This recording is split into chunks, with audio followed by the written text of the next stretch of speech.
Greetings, Lumen students. It's week 3, and this is your Wednesday video. I'm excited to be with you and want to talk a little bit more about your autobiographies.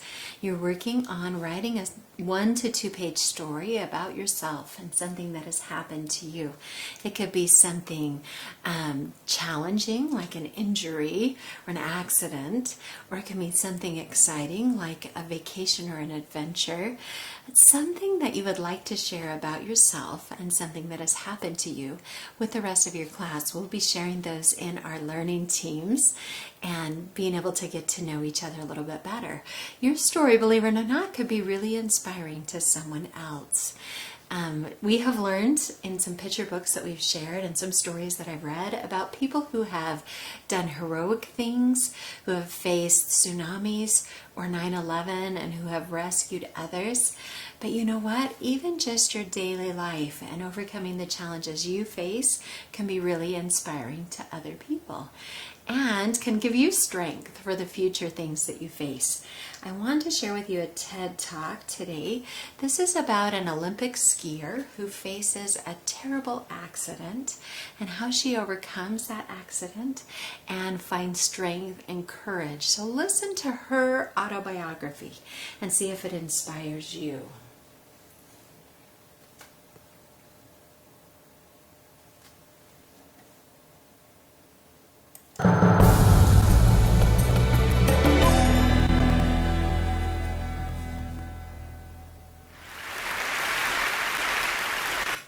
Life is about opportunities, creating them and embracing them. That was the Olympic dream. That's what defined me. That was my bliss. As a cross-country skier and member of the Australian ski team headed towards the Winter Olympics, I was on a training bike ride with my fellow teammates. As we made our way up towards the spectacular Blue Mountains west of Sydney, it was the perfect autumn day. Sunshine, the smell of eucalypt, and a dream. Life was good. We'd been on our bike part of the ride that I loved, and that was the hills, because I loved the hills. And I got up off the seat of my bike and I started pumping my legs, and as I sucked in the cold mountain air, I could feel it burning my lungs, and I looked up to see the sun shining in my face. And then everything went black. Was I? What was happening? My body was consumed by pain. I'd been hit by a speeding utility truck with only 10 minutes to go on the bike ride. I was airlifted from the scene of the accident by a rescue helicopter to a large spinal unit in Sydney. I had extensive and life-threatening injuries. I'd broken my neck and my back in 6 places. I broke 5 ribs on my left side. I broke my right arm, I broke my collarbone, I broke some bones in my feet. My whole right side was ripped open, filled with gravel. My head was cut open across the front, lifted back, exposing the skull underneath. I had head injuries, I had internal injuries, I had massive blood loss. I lost about 5 litres of blood, which is all someone my size would actually hold. By the time the helicopter arrived at Prince Henry Hospital in Sydney, my blood pressure was 40 over nothing. I was having a really bad day.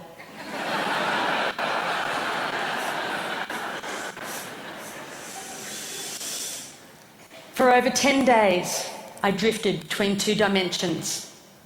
I had an awareness of being in my body, but also being out of my body, somewhere else, watching from above as if it was happening to someone else. Why would I want to go back to a body that was so broken? But this voice kept calling me. Come on, stay with me. No, it's too hard. Come on, this is our opportunity. No, that body is broken. It can no longer serve me. Come on, stay with me. We can do it. We can do it together. I was at a crossroads. I knew if I didn't return to my body, I'd have to leave this world forever. It was the fight of my life. After 10 days, I made the decision to return to my body, and the internal bleeding stopped. Next concern was whether I would walk again, because I was paralysed from the waist down. They said to my parents the neck break was a stable fracture, but the back was completely crushed. The vertebra at L1 was like you'd dropped a peanut. on it, smashed it into thousands to operate. They went in, they put me on a beanbag, they cut me, literally cut me in half. I have a scar that wraps around my entire body. They picked as much broken bone as they could that had lodged in my... They took out two of my broken ribs and they rebuilt my back, L1. They rebuilt it. They took out another broken rib. They fused T12, L1 and L2 together. Then they stitched me up. They took an entire hour to stitch me up. I woke up in intensive care and the doctors were really excited that the operation had been a success, because at that stage I had a little bit of movement in one of my big toes. And I thought, great, because I'm going to the Olympics. I had no idea. It's the sort of thing that happens to someone else, not me, surely. But then the doctor came over to me and she said, Janine, the operation was a success and we've picked as much bone out of your spinal cord as we could. But the damage is permanent. They're central nervous system nerves. There is no cure. You're what we call a partial paraplegic, and you will have all of the injuries that go along with that. You have feeling from the waist down, and at most you might get 10 or 20% return. You'll have it the rest of your life. You'll have to use a catheter for the rest of your life. And if you walk again, it will be with calipers and a walking frame. And then she said, Janine, you'll have to rethink everything you do in your life, because you're never going to be able to do the things you did before. I tried to grasp what she was saying. I was an athlete, that's all I knew, that's all I'd done. If I couldn't do that, then what could I do? And the question I asked myself is, if I couldn't do that, then who was I? They moved me from intensive care to acute spinal. I was lying on a thin, hard spinal bed. I had no movement in my legs. I had tight stockings on to protect from blood clots. I had one arm in plaster, one arm tied down by drips. I had a neck brace and sandbags on either side of my head. And I saw my world through a mirror that was suspended above my head. I shared the ward with 5 other people. And the amazing thing is that because we were all lying paralysed in the spinal ward, we didn't know what each other looked like. How amazing is that? How often in life do you get to make friendships, judgment-free, purely based on spirit? And there were no superficial conversations as we shared our innermost thoughts, our fears, and our hopes for life after the spinal ward. I remember one night, one of the nurses came in, Jonathan, with a whole lot of plastic straws. He put a pile on top of each of us and he said, start threading them together. Well, there wasn't much else to do in the spinal ward, so we did. And when we'd finished, he went around silently and he joined all of the straws up till it looped around the whole ward. He said, okay, everybody, hold on to your straws. And we did. And he said, right, now we're all connected. And as we held on and we breathed as one, we knew we weren't on this journey alone. And even lying paralysed in the spinal ward, there were moments of depth and richness, of authenticity and connection that I had never experienced before. And each of us knew that when we left the spinal ward, we would never be the same. After 6 months, it was time to go home.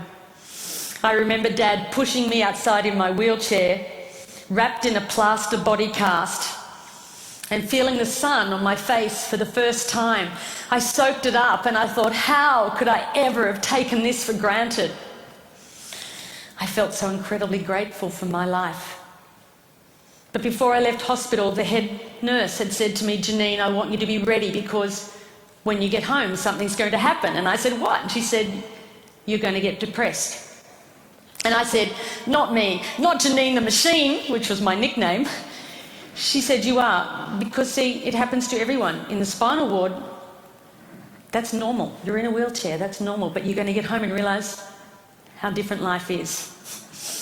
And I got home and something happened.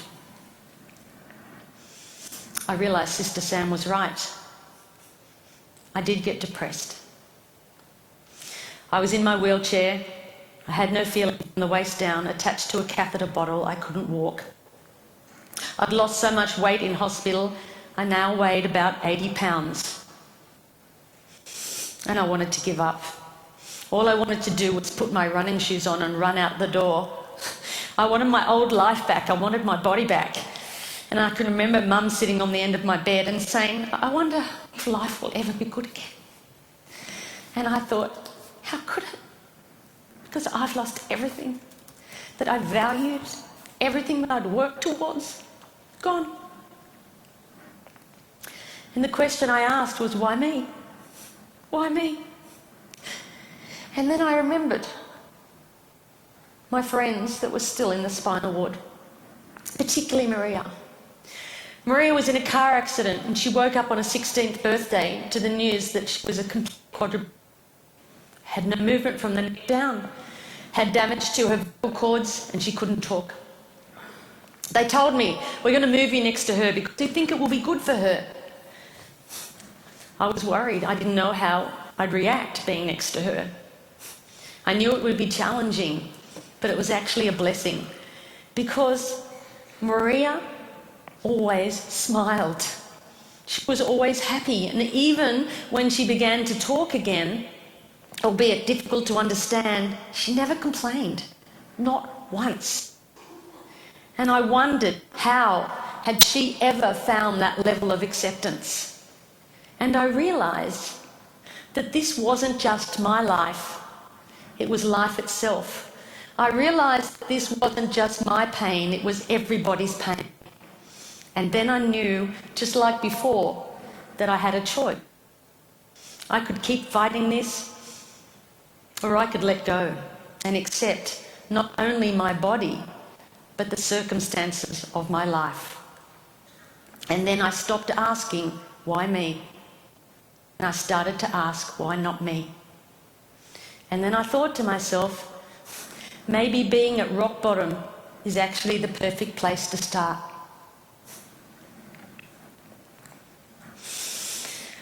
I had never before thought of myself as a creative person. I was an athlete, my body was a machine.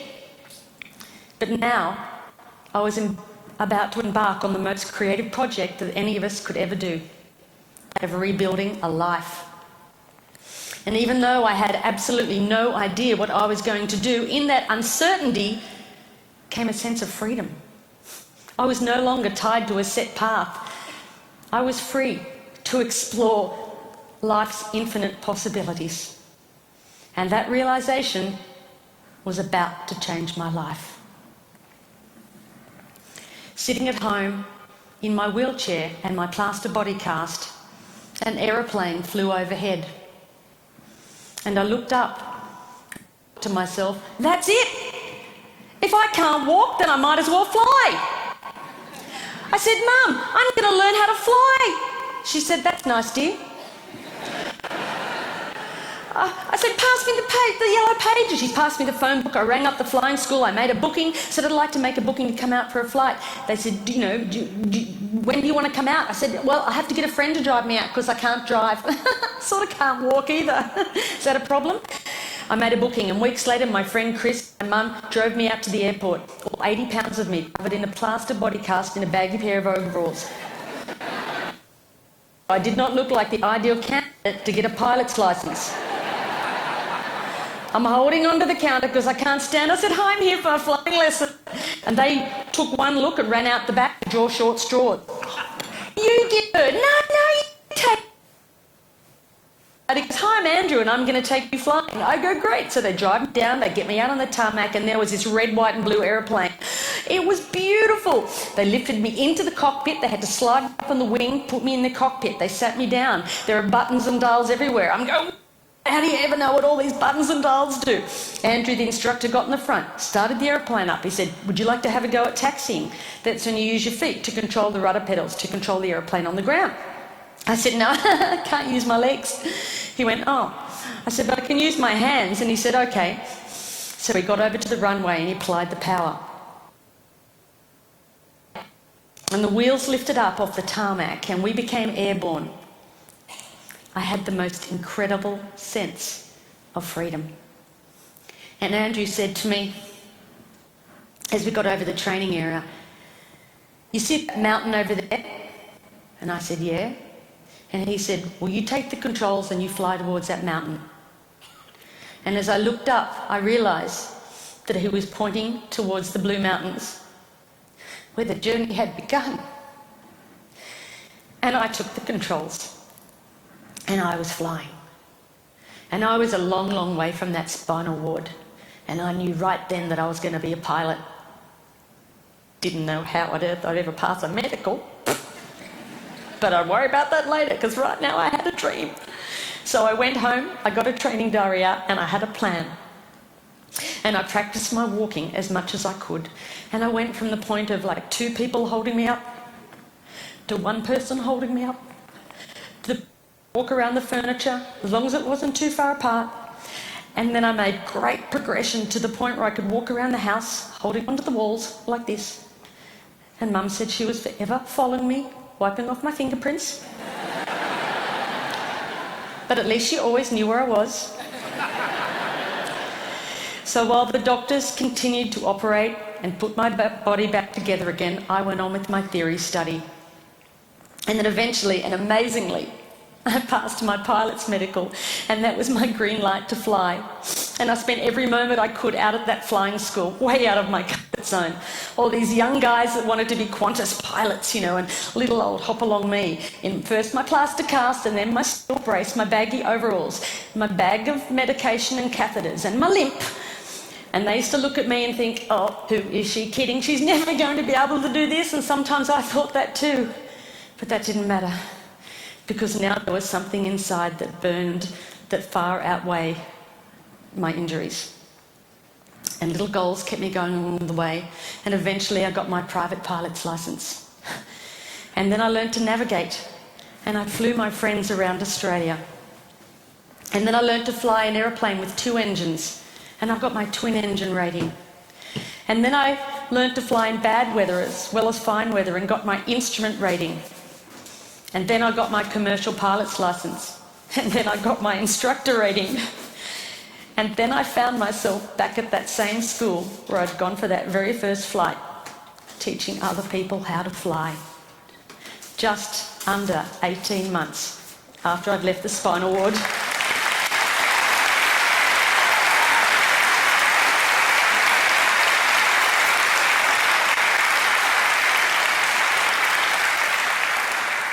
And then I thought, why stop there? Why not learn to fly upside down?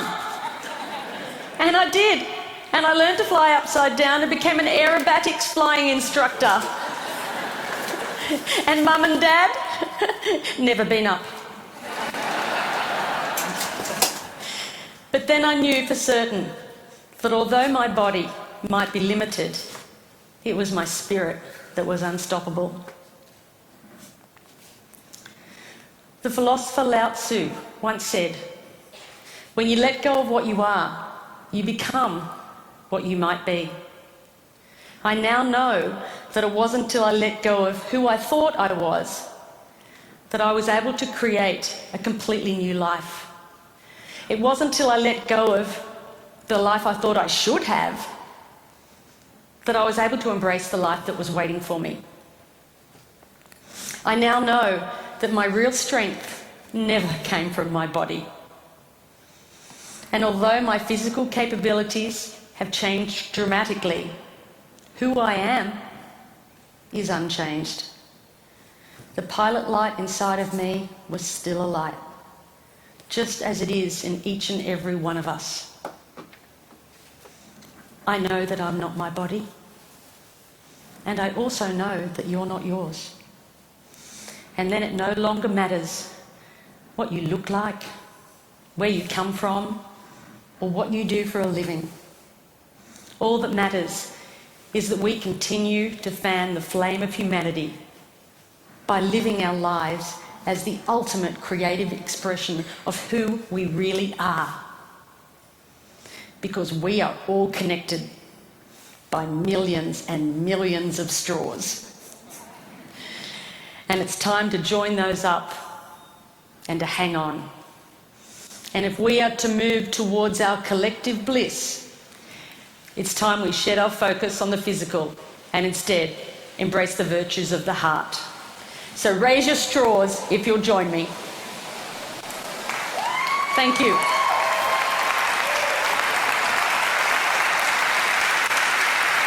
Thank you. Hey students, I hope you enjoyed hearing her inspiring story. Some of you have been researching a little bit more about Mars, which goes along with her, I thought, flying lesson. How she started out as an Olympic skier, and when that was taken away from her, then she decided she was going to pursue flying. And many of you have expressed interest in the astronauts and this mission to Mars, and I have some cool kind of news I want to share with you. There are 6 astronauts who are embarking on a year-long kind of pretend mission to Mars. So let's take a look at that and see what this story looks like. Maybe I'm gonna kind of in the way. Okay, so here they are. Okay, on August 28th, 6 researchers who barely know each other made their way to the slopes of the Mauna Loa volcano on Hawaii's Big Island for a year-long vacation. However, the crew of 3 men and 3 women that include a soil scientist, a doctor, an architect student, an astrobiologist did not check into a fancy resort. Instead, they locked themselves up inside a solar-powered dome without fresh air, fresh food, or privacy.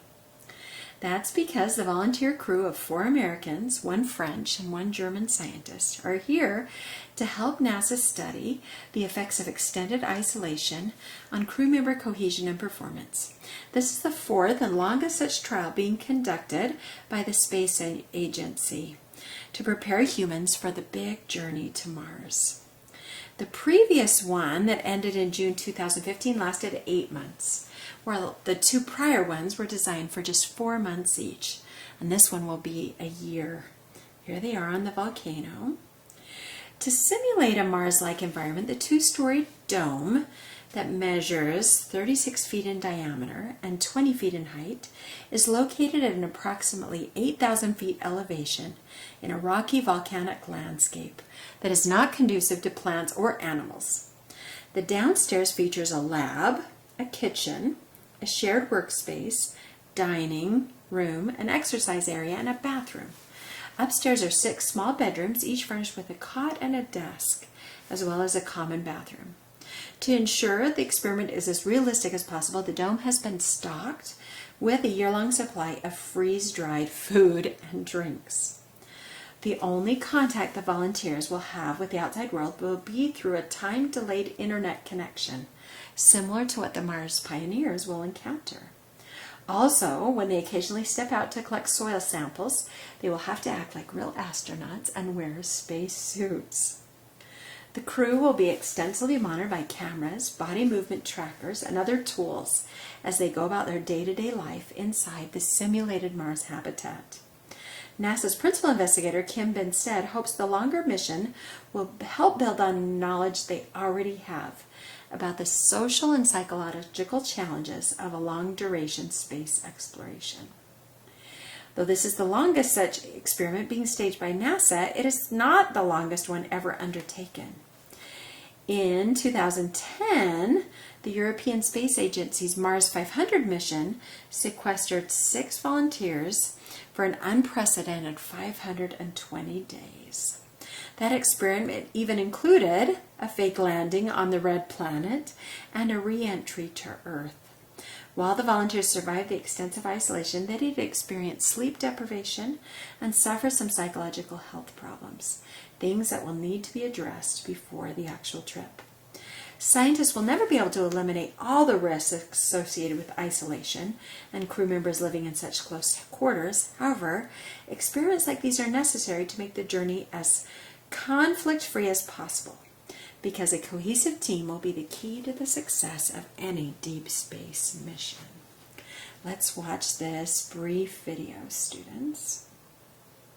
Let's see what it says. Touchdown confirmed. We're safe on Mars. This is how the NASA team celebrated when they landed a rover robot on Mars. It has informed scientists about the terrain and what it might be like to live there. But a mission to the Red Planet would take far longer than the usual 6 months spent at a space station. And that's where this next experiment comes in. 6 crew will live together in a dome on a volcano in Hawaii. It is the longest isolation test NASA has ever attempted. No fresh air, no fresh food, no privacy for a year. If they want to go outside, they'll have to do it in a spacesuit. They'll live in the likes of canned tuna and powdered cheese. The volunteers come from France, Germany and America. The men and women will have their own sleeping space and even a desk, but there is bound to be conflict, and how they deal with it, how they resolve their differences, could help determine whether or not humans eventually make it to Mars. Laura Bicker, BBC News, Washington. I thought you would enjoy that brief information about that Mars mission. It's kind of really fascinating as you finish up your prezzies this week. Those of you who are doing stuff about Mars rover, those of you who are doing stuff about the tsunami, or those of you who are doing stuff about 9/11. Good luck finishing up with that, and good luck working on your autobiography. I have just a quick little game to finish up today related to our spelling words. So I need you to get out a piece of paper, and we're going to try to do a Wheel of Fortune game really quick. Okay, you can see all of our spelling words for this week. I want you to choose one of them that you think is going to solve our puzzle, our Wheel of Fortune puzzle, and write that down on your piece of paper as your first guess. We're going to see if you can solve the puzzle in just 5 guesses. Okay.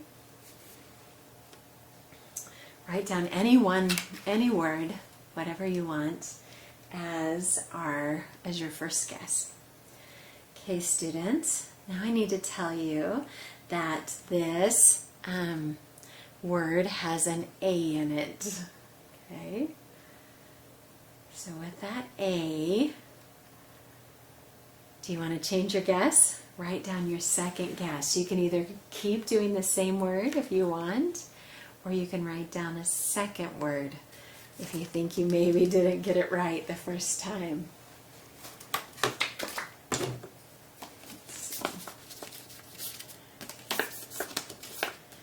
Okay, students, here's your next clue to solve the puzzle. Let me tell you that this word has an I in it. Okay, so far we've got an A and an I. Write down your third guess, students. Maybe you keep your guess the same, or you can change your guess if you didn't quite get it right.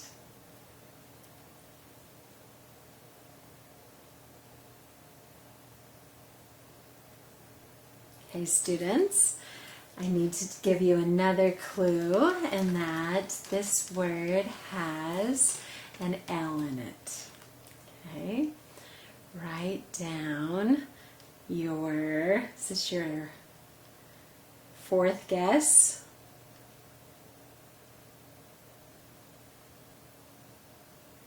Write down your fourth guess. And finally, students, this word has a B in it. Write down your fifth and final guess.